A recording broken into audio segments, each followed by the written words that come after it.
Lokasi Bukit Wonge, Ende, Flores, NTT. Mata kuliah Geologi, tujuan untuk mengetahui kondisi alam di sekitar dan proses-proses geologinya. Selain itu, vlog ini bertujuan untuk memenuhi nilai mata kuliah geologi. Perkenalkan, nama lengkap saya Maria Floren Prasajedo, NIM 21011000665, Prodi Pendidikan Geografi, kelas B, semester 1.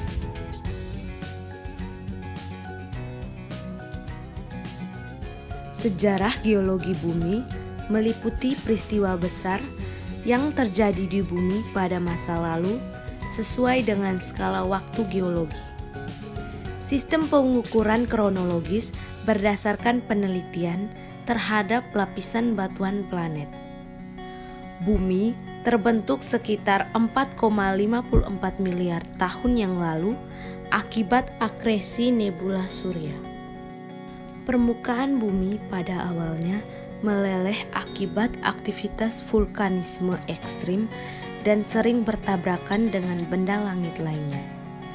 Pada akhirnya, lapisan luar planet ini mendingin dan mengeras yang kemudian membentuk kerak padat setelah uap air mulai terkumpul di atmosfer. Bulan terbentuk tak lama setelah pembentukan bumi yang diduga akibat terjadinya tabrakan antara benda langit seukuran Mars dengan bumi yang menyebabkan beberapa massa benda langit menyatu dengan bumi dan secara signifikan mengubah komposisi internal bumi.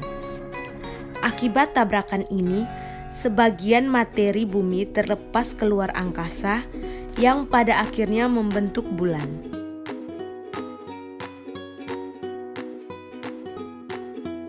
Proses terbentuknya perbukitan. Lapisan batuan pada kerak bumi mendapat tekanan hebat yang menyebabkan pelipatan lapisan batuan. Proses pelipatan lapisan batuan ini merupakan awal pembentukan pegunungan lipatan. Terlipatnya lapisan batuan ini dapat mendorong terbentuknya perbukitan atau antiklinal dan lembah atau sinklinal. Dalam suatu wilayah yang luas, terkadang juga dapat dijumpai deretan antiklinal secara berulang-ulang atau antiklinorium maupun rangkaian sinklinal atau sinklinorium. Tekanan dengan tingkat tenaga yang berlainan pada lapisan batuan ini dapat membentuk lipatan yang berbeda. Bentang alam yang dapat dilihat dari lingkungan ini adalah pegunungan dan perbukitan. Oke teman-teman, di belakang saya ini adalah Bukit Wonge yang dikenal sebagai Bukit Botak di Kabupaten Ende, Flores, NTT. Di sini kita bisa melihat langsung bentang alam dari pegunungan Wonge itu sendiri. Ini adalah Gunung Wonge di Kabupaten Ende. Lalu kita bisa melihat seluruh kota Ende dari atas sini. Di bawah.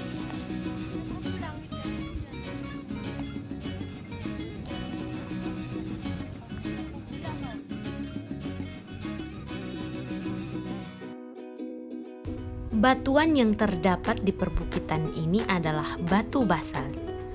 Batu basalt merupakan jenis batuan beku ekstrusif yang dimana batuan ini terbentuk dari pembekuan magma yang terjadi di permukaan bumi. Batu basalt adalah batuan yang memiliki butiran kristal halus, warna gelap, dan mempunyai komposisi utama berupa mineral olivin. Batu basalt berwarna abu-abu hingga hitam, bersifat keras dan padat atau masif. Selain itu juga mempunyai tekstur avanatik yang tersusun dari mineral piroksin, amfibol, plagioklas, dan gelas vulkanik. Pembentukan batu basalt yaitu pada awalnya magma yang merupakan asal dari segala jenis batuan melakukan pergerakan menuju ke permukaan bumi. Gas-gas yang berada pada perut bumi selanjutnya memberi tekanan pada magma. Lalu, magma yang tertekan akan menerobos celah-celah pada kerak bumi sehingga keluar ke permukaan bumi. Proses keluarnya magma tersebut dikenal dengan istilah erupsi. Setelah terjadi letusan, magma yang berada di atas permukaan bumi akan mengalami pembekuan. Pembekuan tersebut berlangsung sangat cepat dan disertai dengan terlepasnya gelembung gas karbon dioksida yang berada pada magma. Pada akhirnya, hasil pembekuan magma tersebut akan menjadi batu basal dan batuan beku ekstrusif lainnya.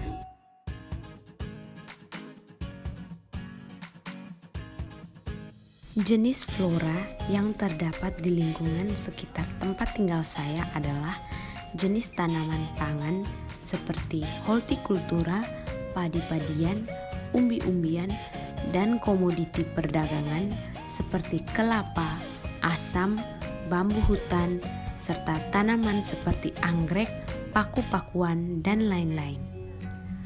Untuk jenis fauna yang terdapat di lingkungan tempat tinggal saya, seperti binatang liar yang meliputi kera atau orang hutan, babi hutan, ular, burung tekukur, burung elang, kadal, landak, dan lain-lain. Lalu terdapat juga binatang ternak seperti sapi, kerbau, kambing, ayam, babi, dan lain-lain.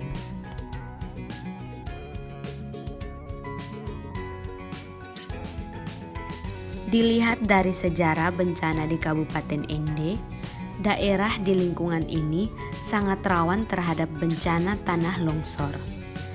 Longsor merupakan bencana alam yang paling sering terjadi di lingkungan ini. Istilah longsor mencakup berbagai jenis pergerakan tanah, termasuk runtuhan batu, aliran rombakan, slump, dan lainnya. Ciri geologi, geomorfologi, geografi, dan tata guna lahannya menentukan kecenderungan bencana yang terjadi.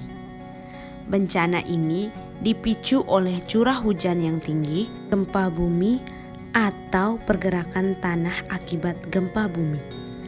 Longsor merupakan proses geologi yang alami, namun kecenderungannya dapat meningkat atau dipicu oleh kegiatan manusia, misalnya penggunaan lahan yang salah atau penggundulan hutan. Kegiatan manusia, misalnya pembangunan jalan di tebing, juga dapat memicu longsor. Namun demikian, faktor penyebab longsor yang paling sering ditemui adalah curah hujan yang tinggi. Dengan demikian, semua pihak perlu sepakat bahwa di lingkungan ini haruslah memiliki kemampuan untuk memahami dan menangani bencana semacam tanah longsor di masa yang akan datang. Pemanfaatan lahan di dataran tinggi di tempat tinggal saya yaitu pemanfaatan untuk perkebunan dan pertanian. Masyarakat di sini memanfaatkan lahan untuk bercocok tanam dalam memenuhi kebutuhan sehari-hari. Selain berkebun, masyarakat di sekitar sini juga memanfaatkan lahan untuk membangun rumah mereka dan untuk membangun jalan agar transportasi dapat berjalan dengan lancar. Kondisi alam yang unik yang bisa dijumpai di perbukitan ini adalah pemandangannya. Dari perbukitan ini, kita bisa melihat dengan jelas pemandangan Gunung Wongge yang sangat hijau dan pemandangan seluruh kota Ende dari atas bukit. Selain itu, kondisi alam yang unik di lokasi tempat tinggal saya di sekitar bukit ini adalah karena di sekitar lokasi tempat tinggal saya berada di dataran tinggi yang menjadikan alamnya lebih indah dengan tumbuhan-tumbuhan yang hijau, udara yang sejuk, dan rumah warga yang berdekat-dekatan.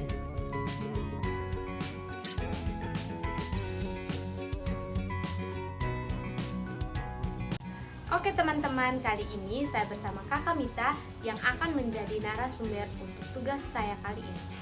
Halo Kakak Mita. Hai adik, Bagaimana keadaan Kakak hari ini? puji Tuhan baik.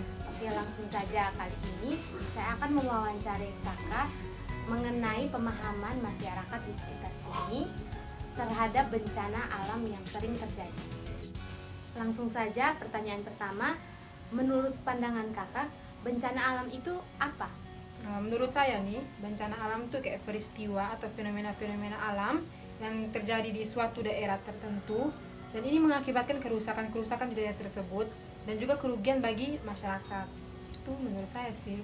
Oh, jadi apa saja bencana yang biasa terjadi di sekitar sini?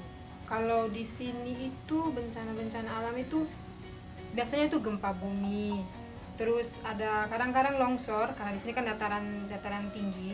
Jadi biasanya longsor dari atas. Terus kadang juga banjir, tapi banjirnya itu lewat selokan jadi tidak terlalu kentara. Ada peristiwa bencana banjir begitu. Setelah bencana yang terjadi di sekitar sini, bagaimana pemahaman masyarakat di sekitar sini terhadap bencana yang sering terjadi? Kalau pemahaman masyarakat, yang pertama tentang gempa bumi ya. Masyarakat sini kan sudah tahu kalau gempa bumi itu terjadi akibat pergeseran lempeng tektonik di bawah bumi ini atau terjadi karena aktivitas gunung Merapi. Terus itu pemahaman dari kita SD lah, itu mungkin kita punya orang tua dan kita juga sudah tahu.